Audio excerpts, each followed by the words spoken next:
Nous allons maintenant continuer la suite de notre histoire. Donc, on a vu pour les clubs, pour ceux qui étaient venus dans le club précédent, comment Dieu, il avait créé l'homme. Vous vous rappelez, les enfants? Dieu, qu'est-ce qu'il a utilisé pour créer l'homme? Il a utilisé de la poussière. Voilà. Et à partir avec cette poussière, il a fait une forme. Et avec cette forme, il a créé une, comment on appelle ça? Une créature.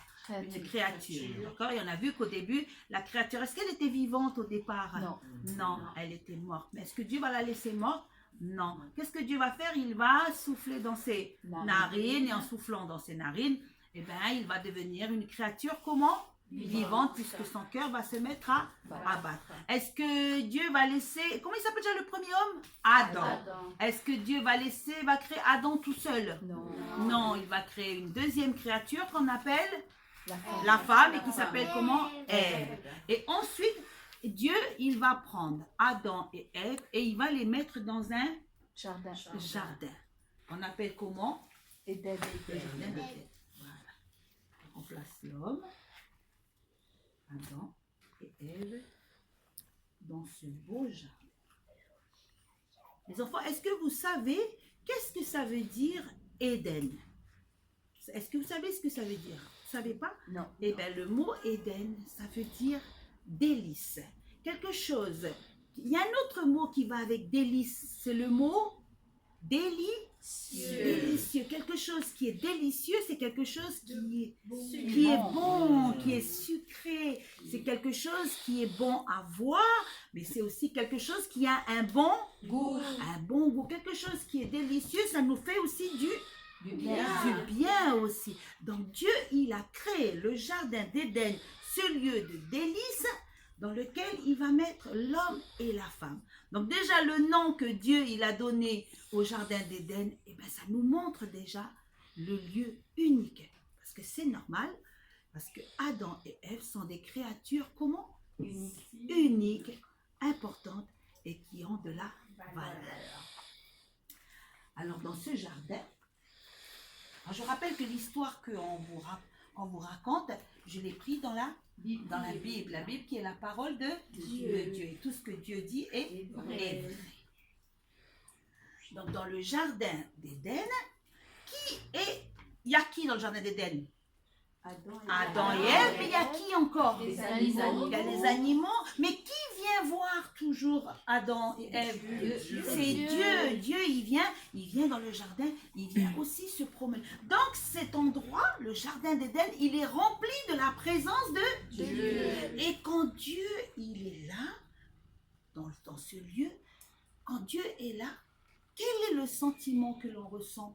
On est bien. On est bien, mais surtout on est rempli de joie. On est rempli de joie. Dans le jardin d'Éden, parce que Dieu, il est présent dans ce jardin, c'est un lieu qui est rempli de joie. C'est un lieu qui est rempli de joie. Donc Adam et Ève, ils avaient le cœur rempli de joie. Mais ils avaient le cœur rempli de joie.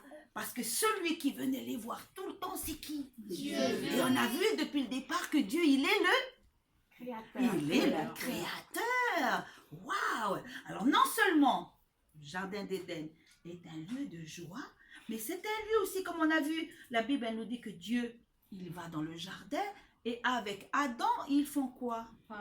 Ils parlent. Ils vont aussi se rencontrer. Donc le jardin d'Éden est un lieu de rencontre. Entre qui et qui? Entre Dieu et Adam avec Ève. C'est merveilleux ça, hein? C'est vraiment un bel endroit, hein? Oui. Et non seulement le jardin d'Éden est un lieu de rencontre, mais c'est aussi dans le jardin d'Éden que pour la première fois, Adam il va entendre Dieu lui parler. Donc Dieu va lui donner une parole. Donc dans le jardin d'Éden, c'est la première fois que Adam va recevoir la parole de Dieu. Et cette parole, elle dit, Dieu va lui dire, tu pourras manger les fruits de tous les arbres du jardin, mais tu ne mangeras pas le fruit de l'arbre de la connaissance du bien et du mal, parce que le jour où tu en mangeras, tu mourras, c'est certain. Donc, dans le jardin d'Éden, Adam a reçu pour la première fois la parole de Dieu. C'est beau ça, hein? Et dans ce jardin, eh bien, Dieu, il a mis 2 arbres. Il y a l'arbre de la vie et il y a l'arbre de la connaissance du bien et du mal. Donc, à chaque fois que Adam et Ève passaient devant cet arbre, eh bien, Dieu, en fait, avait déjà mis cet arbre pour amener Adam et Ève à faire le choix entre ce qui est bien et ce qui est mal. Donc, le jardin d'Éden est aussi un lieu où il y a le choix. Adam et Ève vont toujours devoir choisir entre ce qui est bien et ce qui est mal. Voilà.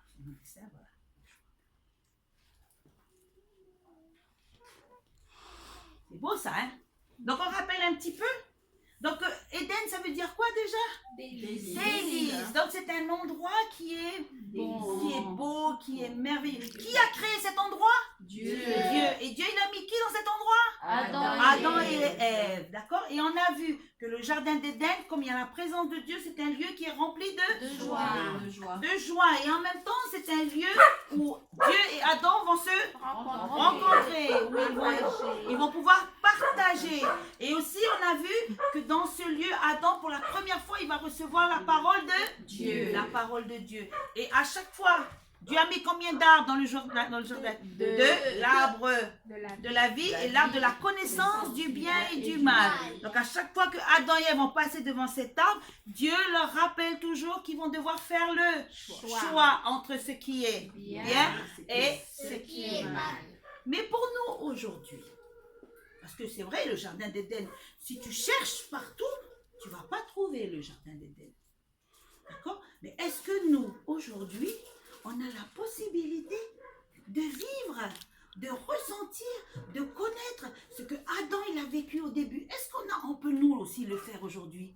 Ben oui, les enfants, on peut le faire. Mais pour ça, on a quelque chose à faire.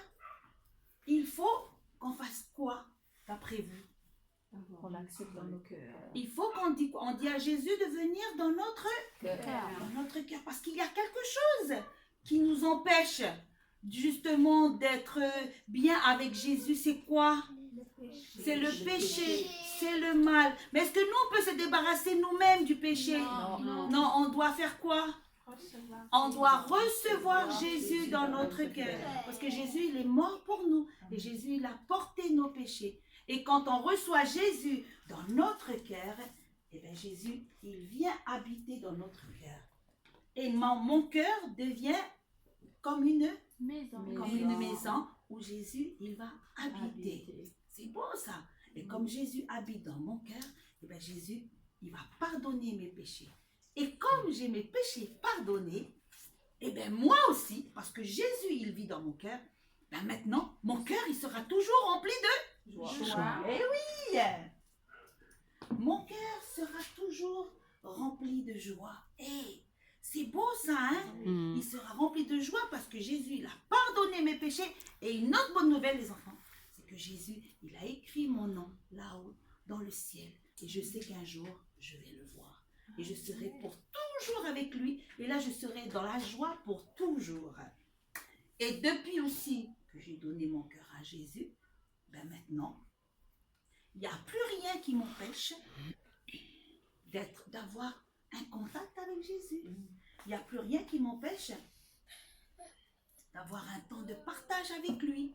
Comment est-ce que je peux parler avec lui? Par quoi?